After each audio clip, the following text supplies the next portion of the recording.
membicarakan bahwa Al-Quranul Karim itu terdiri daripada kata, susunan kata.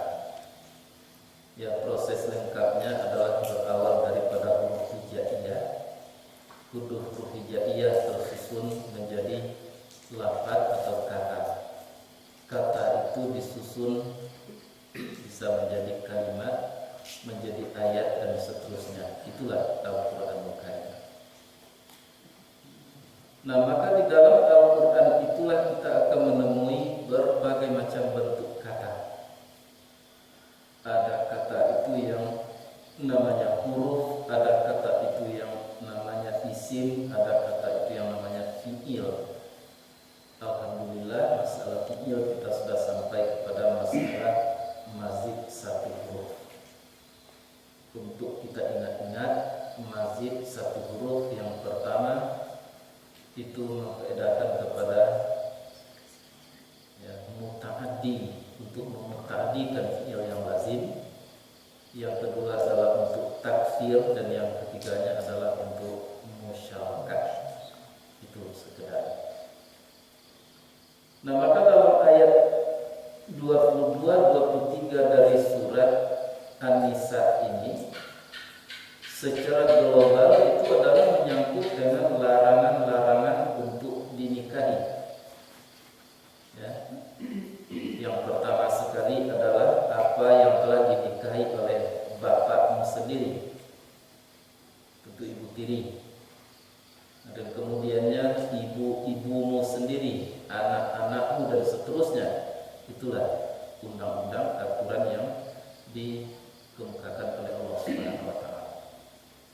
Nah, pertama dulu adalah setiap undang-undang dan peraturan itu seberat apapun menurut kita itu adalah kebenaran, dan itu adalah untuk diri yang bersangkutan, bukan kepentingan Allah, tapi adalah kepentingan manusia.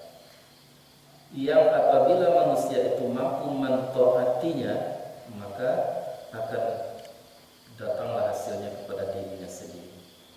Dan apabila manusia tidak mampu untuk mentaatinya, maka justru akan berbalik kepada diri akibat buruknya. Itu perlu kita sadari. Jadi seberat apapun kita harus berupaya semaksimal mungkin untuk dapat memenuhi, mentaati apa yang diperintah atau apa yang dilarang oleh Allah Subhanahu wa taala untuk ditinggalkan. Nah, kemudian kita harus ambil kata-kata yang ada di dalam ayat itu untuk kita pahami, walaupun itu sifatnya hanya sementara. Nah, maksudnya kalau kita mengambil suatu kata pengertiannya begini, lalu nanti kita temui pengertian yang lain, ya kita tentu pindah. Contoh seperti nikah, itu sudah menjadi bahasa umum. Nikah, apa yang kita bayangkan, yang kita pahami tentang nikah? Nikah itu berbeda itu dengan kawin, ya, di dalam bentuk hakikatnya. Nikah itu adalah penyerahan, ya, sesuatu kepada sesuatu dengan akad, ijab dan qabul, itulah nikah. Jadi seorang wali memberikan sepenuhnya kepada seseorang laki-laki, wali perempuan tentunya, dengan mempunyai akad dan syarat dan rukun-rukun tertentu, itulah nikah. Dan kemudian di dalam ayat itu kita temui misalnya kata-kata salaf. Salafah. Kita juga harus memahami bahwa salafah itu adalah yang telah berlalu. Jadi kalau ada disebut itu generasi salaf, itu berarti generasi yang telah berlalu. Kalau ada disebut itu ulama-ulama salaf, berarti itu ulama-ulama dahulu, ulama-ulama yang telah berlalu. Itu harus pahami itu. Jadi dimanapun kita nanti mendengar istilah-istilah, kita sudah dapat mengambil suatu pemahaman, suatu kesimpulan. Jadi misalnya kita dengar itu salafus saleh, salafus saleh, artinya orang-orang saleh yang telah terdahulu. Ya, ulama-ulama salaf itu berarti ulama-ulama lama. Nah, lalu kita dengar salafiyah itu berarti pengikut ulama-ulama lama. Kenapa itu salafi atau salafiyah? Nah, itu jadi kita tahu mengerti. Jadi banyak sekali ya di dalam Islam itu yang perlu kita pahami, kita hikmai. Kata per kata atau kalimat per kalimat atau ayat per ayat. Maksudnya kalau ayat tentu secara global seperti yang tadi.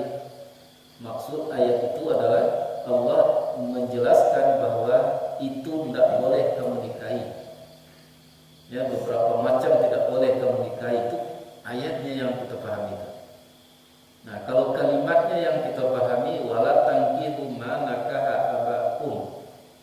Tidak boleh kamu menikahi apa yang telah dinikahi oleh bapak-bapak kamu. Jadi artinya ibu tiri. Tidak boleh kamu nikahi itu selama-lamanya. Itu dapat kesimpulan dari ayat, dapat kesimpulan dari kalimat. Nah, kalau kata yang kita masuki persis seperti yang tadi. Nakihu, tangkihu, itu kan satu kata. Jadi kita harus mampu mengambil suatu keputusan yang nikah itu beginilah bentuknya. Walaupun itu hanya sifatnya sementara. Muka sementara itu mungkin saja nanti dari ulama-ulama lain kita akan mendapatkan pengertian lain daripada tangkihu itu boleh-boleh saja. Namun yang isinya, yang substansi dari kata itu tidak akan pernah berubah. Nah, misal sebagai yang telah banyak kita terangkan masalah dalam Al-Quran, may ya'mal mithqala dzarratin khairan yara. Di situ ada satu kata itu zarah. Ya. Dahulu orang mengartikan zarah itu biju bayam, biju sawi misalnya. Kemudian datang orang sesudah itu mengartikan zarah itu dengan yang lebih kecil, debu misalnya. Datang generasi atau orang sesudah itu menerangkan bahwa yang zarah itu adalah atom dan lain sebagainya. Nah, kita pindah saja. Namun yang zarah itu tetap zarah, yang kata zarah tetap zarah. Itu maksudnya pindah-pindah. Tak boleh kita menjumut saja, membeku saja. Ya, zarah yang kita terima dari orang-orang dahulu sampai kini masih zarah dulu, tak bisa. Mengapa? Karena arti zarah itu bisa berubah-ubah. Ya, bisa berubah-ubah. Sebab arti zarah itu yang sebenarnya adalah sesuatu yang terkecil sekali. Jadi di zaman itu yang terkecil yang diketahui manusia adalah biju bayam. Dan kemudian sesudah itu ditemuilah yang lebih kecil daripada biju bayam, berubahlah artinya. Nah, berubahlah artinya. Itu boleh mengikuti seperti itu. Nah, kemudian dari kata-kata yang banyak itu, misalnya ummahatukum, itu berasal daripada ummu kalimatnya. Ibu, ummahat itu ibu-ibu. Ya. Jamak taksir daripada ummu tadi. Kalau ummu seorang ibu, kalau ummahat beberapa ibu, tidak terbatas jumlahnya. Nah, maka berarti wa ummahatu ibu-ibumu. Jadi maksudnya ibu itu ibu itu pula nenek segala macamnya, terus kata apa yang maksud dengan ummahat? Ibu-ibu kamu. Jadi maka oleh sebab itu kita akan semakin mampu ya untuk melihat, membuktikan nyata di dalam diri kita bahwa memang segala sesuatu yang diperintahkan Allah Subhanahu wa taala itu memang perlu ditaati, karena mentaati itulah yang akan mendatangkan hasil kepada diri kita sendiri. Itu tujuannya. Jadi kita mampu bukan hanya sekedar meninggalkan yang dilarang. Kita bukan sekedar untuk melakukan yang diperintah, tetapi taat. Arti taat itu kita rasakan baiknya, terbukti dek itu baiknya apa yang diperintah Allah itu untuk kita laksanakan, dan terbukti dek itu dalam perasaan kita apa yang dilarang itu memang buruk, memang tidak baik untuk kita sendiri. Itulah ketaatan. Balik itu bahwa untuk menjadi orang taat itu bukan mudah. Tak bisa taat itu ditiru-tiru, contoh-contoh nggak bisa. Ya, seseorang melakukan amalan yang banyak, lalu kita lakukan pula amalan yang banyak. Apakah sama dengan orang yang kita contoh? Belum tentu. Ya, mungkin seseorang yang melakukan amalan yang banyak itu tuh tidak karena Allah, bisa saja. Atau sebaliknya, mungkin orang yang banyak melakukan sesuatu itu adalah karena Allah. Yang kita mencontoh tidak karena Allah. Nah, di situ perbedaannya. Jadi walaupun kita ikuti, kita contoh, tetapi yang menentukan adalah sikap taat, sikap batin kita tadi. Satu jamaah pun seperti kita gini itu tidak sama. Nah, katakanlah sama-sama positif, satu jamaah, satu kelompok seperti kita, tapi positifnya itu pasti bertingkat-tingkat. Tergantung kepada sikap batinnya sendiri. Nah, maka sikap batin pula yang harus dibongkar, apa istilahnya itu, diketahui, dikenali. Kalau ia nak ingin menjadi orang yang taat. Jadi mengapa sesulit itu mendapatkan rasa ketaatan? Dikarenakan batin tidak terurus. Itu jawabannya. Maka untuk mengurus batin itu macam-macam istilah yang dipakai. Ada yang dipakai membersihkan hati, yuzakihim. Ada yang dipakai mensucikan hati, membersihkan hati, dan lain-lain sebagainya. Nah, tapi kalau kita simpulkan bahwa yang menyangkut dengan batin itu tidak hati saja, nafsu pun perlu dibersihkan, disucikan. Pemikiran pun perlu disucikan. Itu makanya lahir di dalam pengajian mensucikan diri itu sangat dominan di dalam beragama. La yamassuhu illal mutahharun, tidak akan mampu mendapatkan rasa itu, kebenaran tadi itu teringinkan oleh mereka, menjadi suatu keinginan mereka sebelum mereka tadi berupaya untuk suci. Situ tadi beda. Nah, jadi sama kita punya kain putih, adonan putihnya tadi betul-betul asli putihnya. Ada yang putih tadinya setelah kotor lalu dibersihkan putih juga, tapi ada perbedaan tingkat-tingkatan daripada keputihannya itu. Seperti itulah. Nah, diajak kita itu untuk mensucikan segala sesuatu itu, mulai daripada lahir yang akan kita sucikan, sampai kepada hal-hal yang tersembunyi, akhirnya sampai kita kepada masalah kesucian hati. Apabila itu ia dijajaki, ia dijalani dengan sungguh-sungguh, dengan benar-benar, nah maka di saat itulah manusia akan mulai merasakan indahnya apa yang diperintahkan Allah. Ingat, apabila kita sudah merasakan indahnya, itulah orang yang telah diberi nikmat oleh Allah Subhanahu wa taala. Yo indah, yo merasa beruntung kita mendapatkan sesuatu kebenaran. Benar-benar kita merasakan rugi kalau kita tidak disentuhi oleh kebenaran Allah Subhanahu wa taala. Itulah yang dikatakan orang yang taat kepada Allah Subhanahu wa taala. Maka orang taat yang semacam itu pasti itu dirahmati, dikasihi oleh Allah Subhanahu wa taala. Bayangkan kalau sudah dirahmati, sudah dikasihi oleh Allah Subhanahu wa taala, tidak pasti dihindarkan dari yang buruk, dari neraka, dan pasti dimasukkan kepada kebaikan surganya Allah Subhanahu wa taala. Jadi ingin sesuatu, dekati yang punya sesuatu.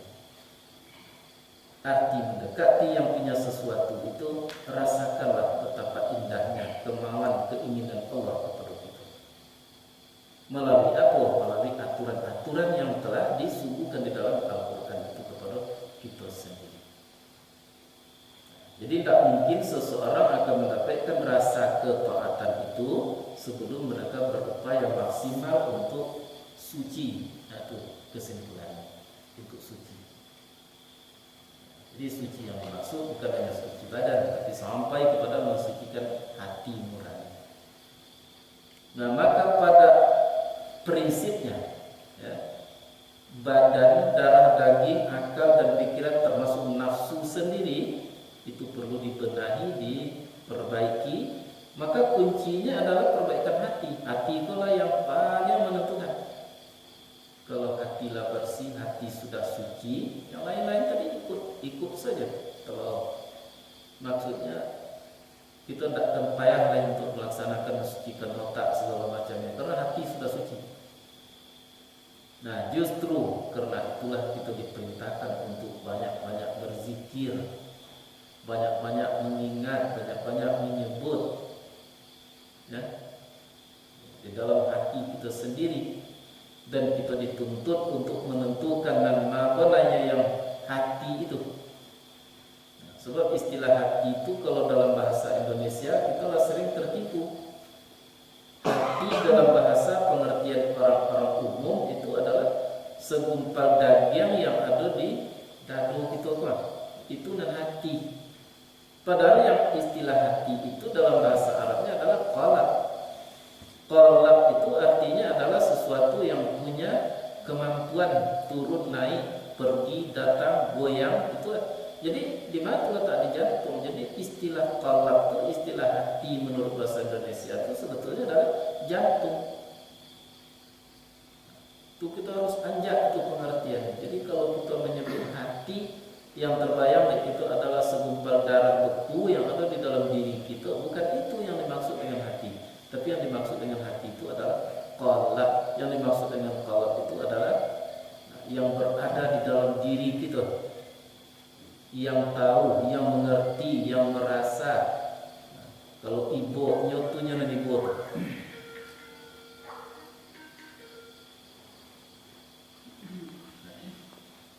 kok perlu diungkap kembali. Jadi artinya yang menentukan itu adalah sesuatu yang di dalam diri kita. Jantung itu adalah kendaraannya. Di dalam jantung itulah terletaknya pulang baliknya sesuatu rasa tadi. Kalau ada orang ulama mengatakan merupakan uap yang ada di dalam, merupakan panas, sesuatu yang panas, sesuatu yang uap. Jadi kalau kita sedih, bukan otak kita yang sedih, bukan rantung kita yang sedih, bukan badan kita yang sedih, tapi yang sedih itu. Nah, seseorang yang bergembira pun begitu. Hendaknya merasa senang, hendak matu merasa senang. Nah, tergantung lain apa pesan yang datang ke dalamnya. Kalau umpamanya seseorang sedang menonton, katakanlah tontonan tadi tontonan tidak baik, semberaut, lalu apabila hatinya itu kotor tadi, itulah yang akan mendapat ketenangan di dalam hati. Jadi nampak dan tidak benar tadi, itu yang membuatnya merasa senang. Tapi kalau hatinya sudah suci, bersih, ya, kalau melihat sesuatu yang tidak baik, hatinya tidak senang. Apabila melihat sesuatu kebenaran, baru hatinya senang. Nah, itu yang masalah yang paling susah diungkap oleh pada umumnya manusia. Perlu pengkajian ini. Termasuk ya, anak-anak kita pun sudah terkontaminasi itu oleh kekotoran-kekotoran jiwa tadi. Karena sering melihat berbagai macam situasi yang tidak baik. Kalau lah dicari menonton misalnya TV, ya, kalau hal-hal yang benar yang akan bermanfaat, tidak ada tergugah hatinya, karena hatinya tidak sanggup untuk menerima getaran yang dicari dan dengar dari luar. Tapi kalau ada hal-hal dan misalnya film-film yang tidak mendidik lah sifatnya, itu dapat sambutan di dalam. Jadi begitu hati itu menentukan. Jadi kalau hati seseorang tadinya baik, maka yang akan diterimanya yang baik. Kalau hati seorang itu sudah dikotori oleh berbagai macam hal, maka yang akan diterimanya adalah yang buruk-buruk. Nah, dan kita pun dengan Allah pun seperti itu. Inna lillahi wa inna ilaihi raji'un, datang dari Allah kembali kepada Allah. Benar, ia seperti itu. Tapi kembali itu ada dua macam. Orang yang baik akan kembali kepada Allah itu secara baik. Orang yang tidak baik, ia kembali kepada Allah dengan secara tidak baik. Allah itu tidak bisa menerima sesuatu yang buruk. Apalagi masalah dia menyangkut dengan surga neraka. Surga itu tidak bisa ditempati oleh orang-orang yang tidak baik. Neraka itu tidak bisa ditempati oleh orang-orang yang baik. Balik-baliknya. Jadi kalau dimasukkan bonala orang-orang baik ke dalam neraka, tidak bisa neraka menerima, mungkin padam api neraka. Kok dimasukkan mana orang-orang yang tidak baik itu ke dalam surga, maka tidak bisa surga tadi menerima, pastinya semua akan keluar. Itulah falsafah. Sama dengan tadi, hati kalau sudah kotor, maka tidak bisa hati tadi menerima apa yang baik yang dilihatnya dari luar. Jadi kalau kita kini kok bisa saja mengatakan, ya, balik kurang perhatian orang kini ke kaji, bahkan dibenci orang pengajian-pengajian karena hatinya tidak baik. Tak bisa terima di hatinya tadi apa yang didonga di telinganya dan dilihat di matanya yang baik-baik. Tapi kalau yang buruk-buruk baru bisa terima. Nah, karena tidak ada tempat kebaikan di dalam hati yang tidak baik. Tidak ada tempat ke tempat keburukan bagi hati-hati yang baik. Jadi kalau andai kata hati itu dibersihkan, dipedulikan dalam kehidupan, maka manusia akan menjadi orang yang dirahmati oleh Allah Subhanahu wa taala. Itu tingkat pertamanya. Apabila semakin bening hatinya, maka Allah akan semakin cinta, akan semakin kasih kepadanya. Maka disitulah tingkatan, ada orang mukmin, ada orang yang keramat, ada itu wali-wali Allah, ada itu sahabat, ada itu rasul-rasul Allah Subhanahu wa taala. Induk daripada yang dikasih itu adalah Muhammad sallallahu alaihi wasallam. Jadi semakin sucinya hati, semakin itulah yang menentukan tadi. Dalam satu riwayat pernah tuh Rabi'atul Adawiyah, seorang wali perempuan, karena kebeningan dan kesucian hatinya itu, akhir-akhirnya Rabi'atul Adawiyah tadi itu jangankan lagi memakan yang haram, yang halal pun mereka sudah pikir-pikir memakannya. Itu bukan harus dicontoh.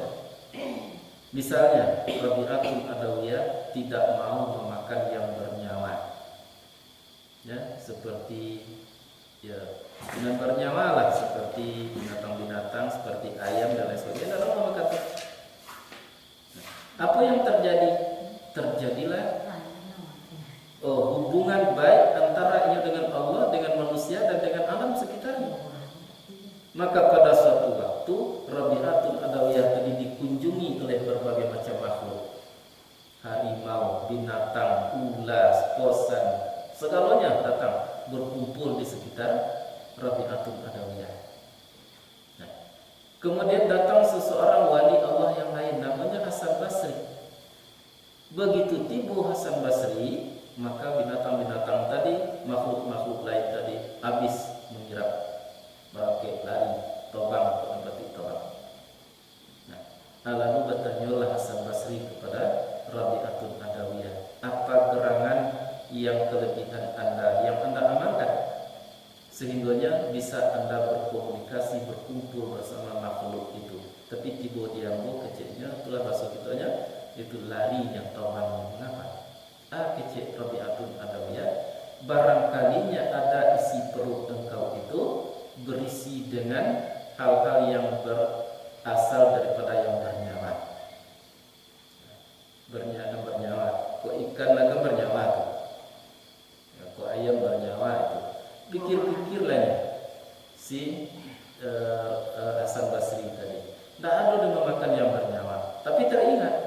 Anda teringat sisa minyak penggoreng merpati, bernyawa merpati itu nanti buatkan kepada sampah oleh orang rumahnya itu yang dimakan. Jadi sisa minyak penggoreng masih ada pengaruhnya ke dalam hati, itu yang kita maksud. Jadi bukan berarti kita tidak boleh makan yang bernyawa, bukan itu maksudnya. Tapi begitu Allah memperlihatkan betapa kesucian tadi sentuhannya terhadap alam sekitar. Nah itu nanti ditiru kadang-kadang oleh orang-orang subuh. Tidak boleh makan yang bernyawa selama 40 hari. Ya, boleh aku aja itu balik ke kita boleh. Tapi itu hanya sekedar mencontoh. Apakah akan mampu seperti Rabi'atul Adawiyah? Tidak bisa. Sekalipun seumur hidup kita memantangkan memakan yang tidak bernyawa, kan seperti Rabi'atul Adawiyah tidak bisa. Karena itu hanya sekedar dicontoh. Nah, kapan manusia itu mampu? Setidaknya menjalani jalan yang dijalani oleh Rabi'atul Adawiyah apabila mereka itu berupaya mensucikan dirinya, terutama mensucikan hatinya. Nah, itu kunci. Banyak dalam Islam itu karena Rabi'ah makan tak bernyawa, bangunnya contoh Rabi'ah, dia tidak Karena Nabi dulu berkhalawat di gua Hira, berkali-kali Nabi berkhalawat. Nya coba pula mencontoh itunya berkhalawat pula, berkurung pula. Bukan itu yang masalahnya. Tidak mungkin hanya sekadar mencontoh berkurung Nabi wak berkurung pula, berkhalawat Nabi wak berkhalawat pula, lalu akan terjadi suatu kebaikan dalam diri. Tidak bisa. Itu tergantung kepada sikap batin. Maka untuk itu Umar bin Khattab itu pernah menyampaikan hasibu qabla an tuhasabu. Perhitungkanlah dirimu itu sebelum diperhitungkan orang nanti. Jadi kita harus tahu diri, tahu mana kita di diri kita. Nah, kebersihan diri kita, kesucian hati kita itulah yang akan membuat kita semakin naik di mata Allah, semakin naik di mata Allah. Dan kesucian itu pula yang akan membuat kita berkemampuan untuk merasakan apa yang ditawarkan Allah Subhanahu wa taala itu baiknya. Itu taat tadi istilahnya. Jadi kalau kita balik ini, ihdinas siratal mustaqim, tunjuki kami jalan yang betul. Jalan nama siratal ladzina an'amta 'alaihim, jalan orang-orang yang telah Engkau beri nikmat atas mereka. Lalu diartikan jalan nama itu jalan wali-wali Allah, jalan orang-orang saleh, jalan sahabat-sahabat Nabi, tabi'in. Betul. Tapi apa yang ada di tabi'in itu rasa tadi, rasa indah apa yang diperintahkan Allah. Jadi yang kita minta itu bukan seperti wali-wali Allah, bukan seperti sahabat-sahabat, tapi yang kita minta adalah apa yang didapatkan oleh mereka, yaitu merasa indah tentang agama Allah Subhanahu wa taala. Kalau itu kadang-kadangnya masih turun naik. Ya, itu sebabnya kita kadang-kadang naik benar rasa itu, mana tarasu benar. Itu seolah-olahnya rasanya dia bawa mati, kita diambil ke tempat ibadah, kita tidak bisa terhalang. Tapi di satu saat atau di saat lain turun seturun-turunnya karena dihimpit oleh berbagai macam masalah, diselimuti oleh berbagai macam masalah, sehingga kita tidak mampu merasakan indahnya, nikmatnya apa yang dikatakan baik oleh Allah Subhanahu wa taala. Sehingga kita memaksakan diri untuk melakukan suatu kebaikan. Ya, benar seperti itu. Dan tidak harus kita akui. Jadi di satu saat kita betul-betul tidak bisa ditahan untuk melakukan sesuatu apa yang baik menurut Allah Subhanahu wa taala. Dan di suatu saat kita memaksakan diri, kalaupun tidak kita paksakan, tidak bisa kita melakukan apa yang baik menurut Allah Subhanahu wa taala. Nah, perbandingan itulah yang kita harus buat dan ikolah nanti yang akan ditimbang. Ya, mizan namanya nanti yaumil mahsyar itu ditimbang itu. Nah, katakanlah umur kita 90 tahun, umur panjang misalnya, itu dibagi itu. Umur panjang tadi terpakai untuk masa kanak-kanak, dipakai beranak, terpakai dalam masa balik, itu hitungan. Nah, tinggal nanti sekian jam lain yang tersedia untuk mengabdi kepada Allah misalnya. Nah, lalu dibagi itu.